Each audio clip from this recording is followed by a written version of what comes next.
Hace ya un tiempo le dimos un vistazo a uno de los estudios más importantes y polémicos del último tiempo. Bueno, ahora toca dar un segundo paseo por el intrincado mundo de los estudios de animación, y en esta ocasión con otro de los estudios más prominentes y destacados.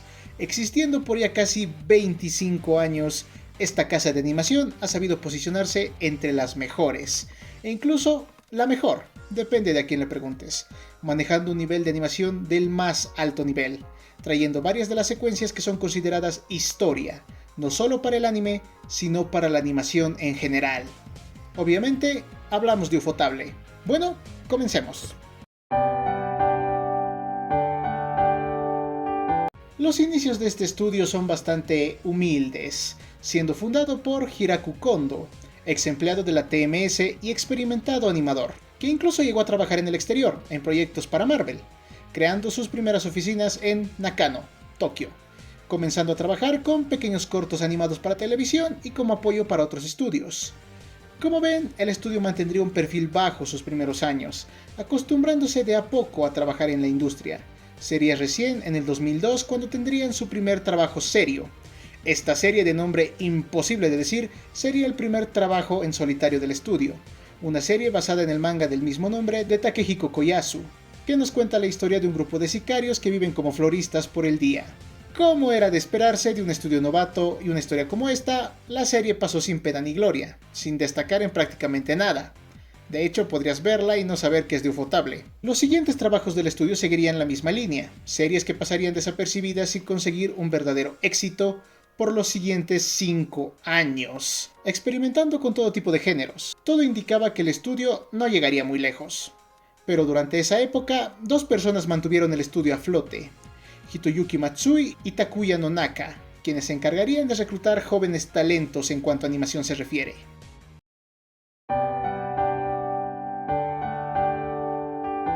Tras unos primeros años bastante aburridos y simples, Ufotable daría una muestra de lo que era capaz, con Coyote's Ragtime Show, una serie original en la que veríamos su capacidad de hacer secuencias de acción brutales, llenas de efectos y luces, algo que hasta ahora conserva el estudio.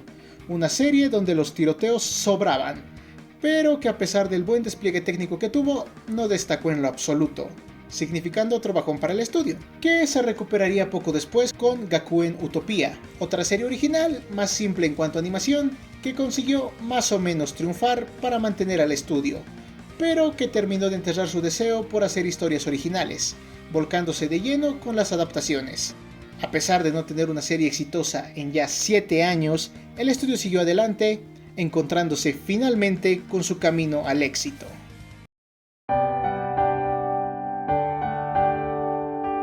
En 2007 sería cuando tendrían su primer contacto con las adaptaciones de videojuegos, realizando las OVAs de Tales of Symphony, donde una vez más volvió a destacar por su gran nivel de animación y la saturación de colores algo abrumadora en cada escena, que extrañamente se veía bien.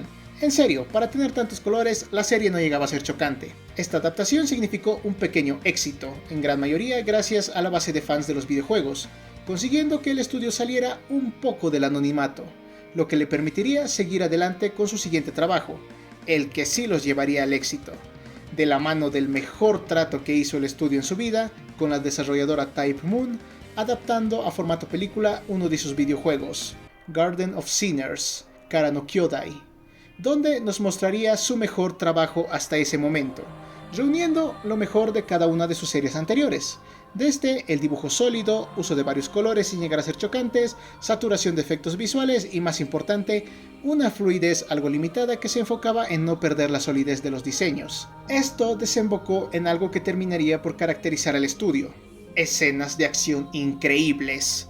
Es decir, solo ve eso, se ve increíble. Y recordemos que era el 2007, y venía de un estudio que no conocía a nadie.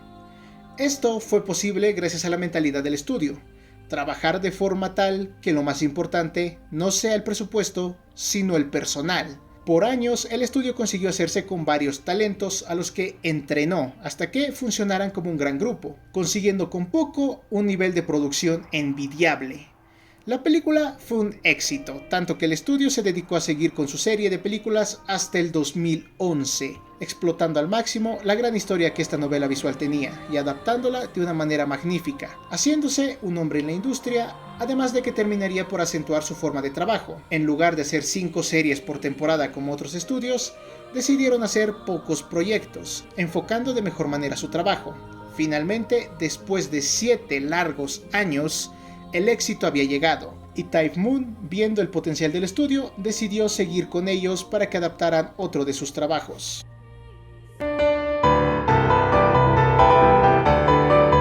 Sí, lo que muchos esperaban. Después de un par de años de éxitos donde terminaron de pulir su estilo de animación, Type Moon les daría la oportunidad de seguir con otra de sus historias, la joya de la corona del Nasuverso. Así es, hablamos de Fate. Esta serie no requiere presentación.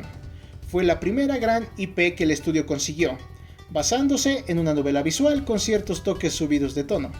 Si eres un aficionado al mundillo del anime, seguramente oíste hablar de Fate.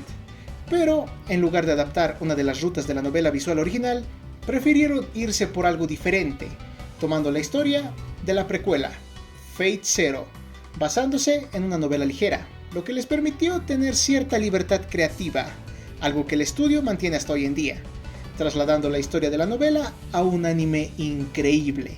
Teniendo en cuenta que era 2011, la serie no ha perdido calidad en lo absoluto. La animación se ve impecable, y aquí sería donde volveríamos a ver varios de los recursos que usa el estudio.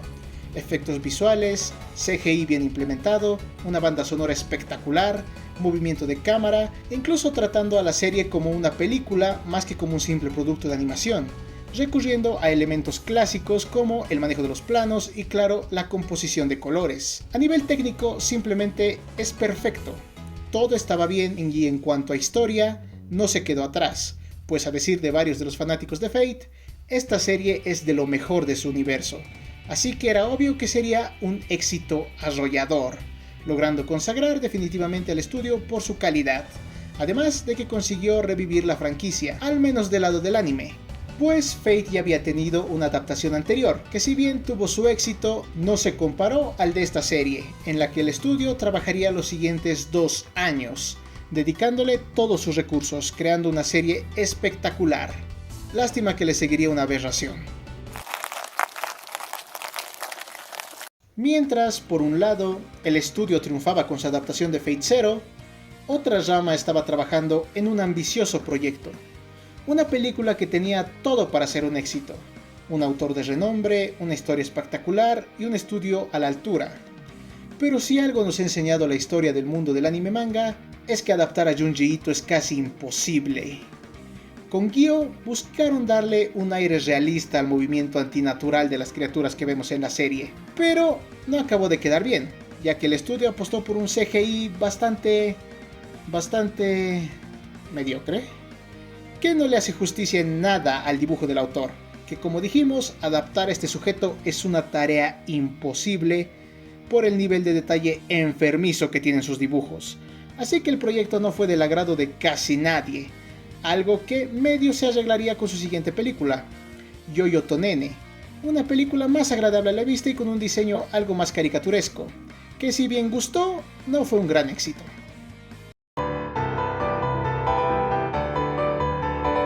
A pesar de esa época algo olvidable, el estudio consiguió mantenerse bastante bien. De todos modos, ya estaban acostumbrados a tener épocas así, pero esta vez no sería por mucho, ya con una gran serie a sus espaldas, era momento de regresar con Fate. Como dije, ya existía una adaptación de la novela visual original de Fate, hecha por Studio Deen, siguiendo una de las 3 rutas posibles de la novela. Buscando dejar su propio sello y no hacer un remake, Ufotable decidió adaptar otra de las rutas, llamando a su serie Fate Stay Night Unlimited Blade Works.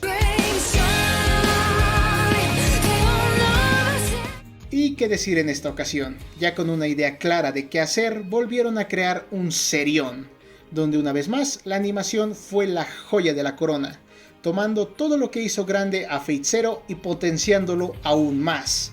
Decir más sería redundante, solo vean lo hermoso que se ve. Sí, cuesta creer que ya pasaron 10 años. Y no hay que decir el super éxito que fue la serie, llevando más allá el uso de efectos digitales que le dan una calidad impresionante. Otro hitazo que terminaría de sacar del anonimato al estudio, posicionándolo como uno de los mejores. Pero siempre hay riesgo de errores. Viendo el gran éxito que tenían adaptando juegos, decidieron explorar otras IPs, empezando por God Eater, la serie que terminaría por recordarles por qué no es bueno cargarse de trabajo. Empezando con esta serie cuando aún no terminaban con Fate. Pensaron que sería un nuevo éxito, aunque casi les explota en la cara. La carga de trabajo fue excesiva para un estudio que no estaba acostumbrado a eso, lo que llevó al estudio a buscar animadores externos e incluso a suspender la emisión de la serie por casi un año. Además de que puso en riesgo la calidad de los capítulos finales de Fate. Un desastre que les sirvió de lección.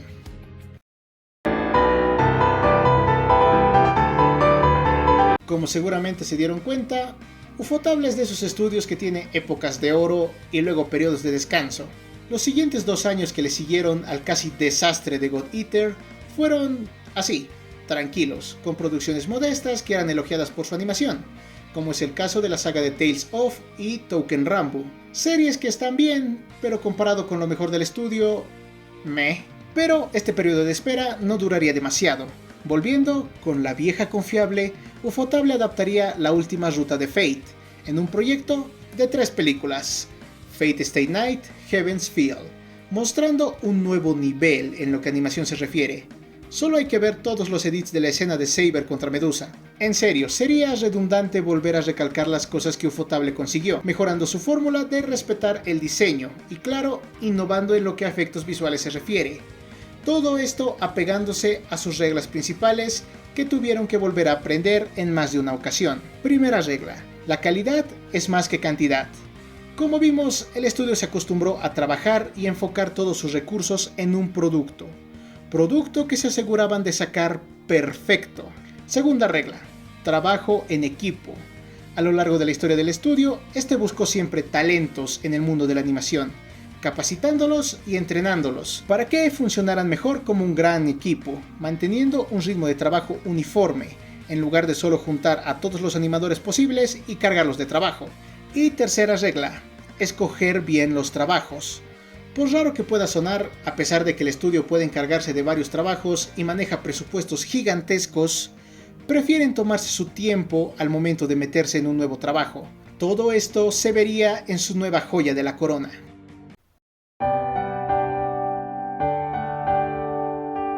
Mientras su saga de películas de Heaven's Feel tenía éxito y se ganaba los elogios de todo el mundo, a las manos del estudio llegó un manga simple, un manga shonen, muy parecido a otros, donde un protagonista bonachón debe hacer un viaje para curar a su hermana.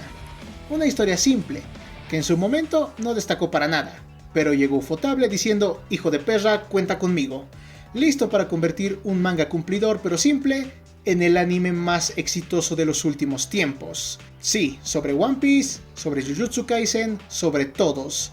Aquí es cuando empieza la era de Kimetsu no Yaiba.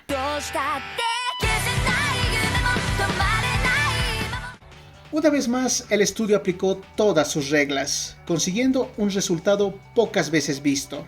Literalmente convirtieron un manga desconocido en un fenómeno de masas, explotando al máximo el potencial del manga, aplicando todo lo que aprendieron, el diseño de producción sólido, el uso de nuevas tecnologías desde la animación digital al CGI, uso de efectos visuales y de trucos de cámara, pasando de esto a esto.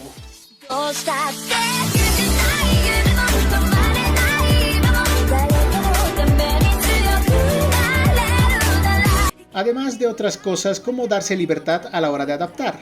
Para poner un ejemplo, la pelea de Gyutaro contra Usui. En el manga es así, y en el anime es así.